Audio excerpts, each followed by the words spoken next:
Sa dami na nang hinagpis sa bawat butil ng bigas, maliliit nagtitiis sa bayan ko na sinilangan. Marami ang di kontento, mismong kapwa Pilipino, maraming manipulado. Mga baya sa gobyerno ay nagsisipagtaba, sila patong pasimuno na gumawa ng masama. Talagang nakakahiya, mga mansyon na ang lungga. Mapagbalat kayo, magaling lang kapag nagsalita. Sino ba ang matutuwa at unang masasalanta? Kaming mga mahihirap na apektado ng baha. Proyekto ay hindi tinapos, pera binulsa na lang. Ilang taon na nakatenga at nakatiwangwang lang. Kapakanan ng ibang tao ay tinatapak-tapatan para lang mapagtakpan ang mga kasinungalingan. Ngunit ang katotohanan ay hindi maitatago. Walang lihim na hindi nabubunyag saan man dako.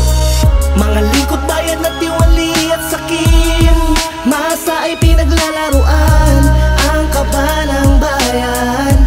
Lagi nilang ninanakawan, sila ang nakikinabang.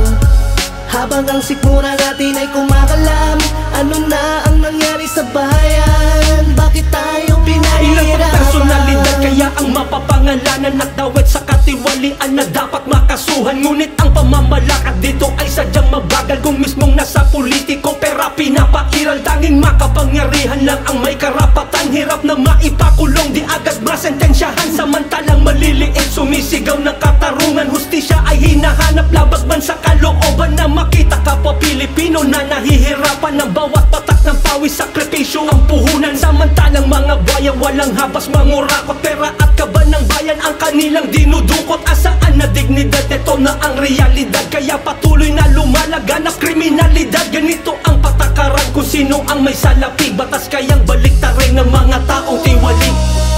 Mga lingkod bayan na tiwali at sakim, masa ay pinaglalaruan ang kaba ng bayan.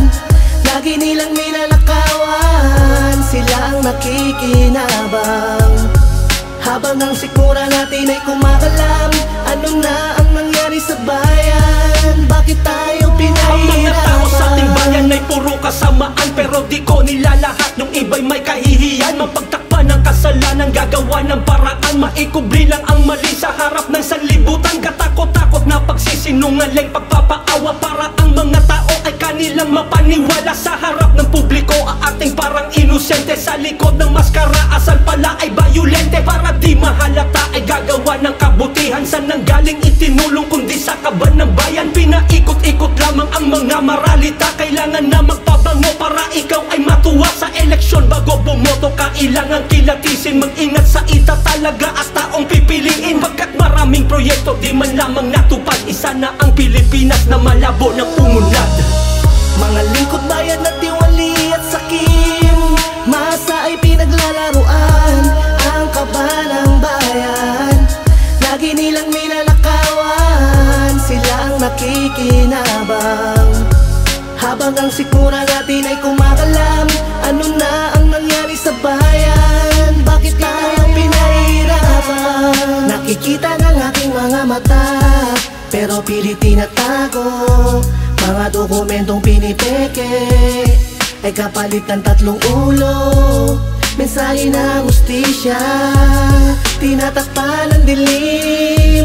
Habang buhay ng mahirap, dahil sa mga nakaupo sa pera ay sakit. Mga lingkod bayan na tiwali at sakim, masa ay pinaglalaruan ang kaba ng bayan. Lagi nilang ninanakawan, sila ang nakikinabang. Habang ang sikmura natin ay kumakalam, ano na ang nangyari sa bayan? Bakit tayo pinahirapan? Mga lingkod bayan na tiwali at sakim, masa ay pinaglalaruan ang kaba ng bayan. Lagi nilang ninanakawan, sila ang nakikinabang. Habang ang sikmura natin ay kumakalam, ano na ang nangyari sa bayan? Bakit tayo pinahirapan?